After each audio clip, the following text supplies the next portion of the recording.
الحمدللہ اس زمانے میں تو والدین کے دل بہت بڑے ہوتے تھے، وہ قاری صاحب کو کہتے تھے اڈیاں ساڑیاں تے ماس تساں ہے۔ ڈاکٹر صاحب یہ آپ کے بچے نے تو بڑے اچھے دور میں حفظ کر لیا ہے۔ مفتی تنویر صاحب جڑا اسانا ٹائم ہونا یا اس وچ آخنے بھی ہڈیاں ساڑیاں تے ماس تساں ہے، اور ایک ایک غلطی پہ بعض دفعہ اچھی بھلی پٹائی ہو جاتی تھی۔ میں بعد میں ایک مرتبہ اپنے قاری صاحب سے ملنے گیا تو میں نے ان سے کہا، میں نے کہا قاری صاحب اب تو آپ نہیں مارتے، ہمارے ٹائم پہ آپ بہت مارتے تھے۔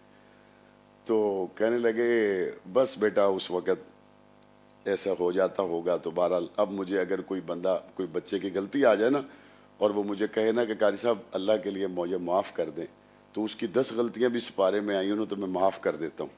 میں کہا قاری صاحب جس ٹائم اساں نے غلطی آنی آئی اسی تساں 1,24,000 پیغمبراں نے واسطے دینے ہیں۔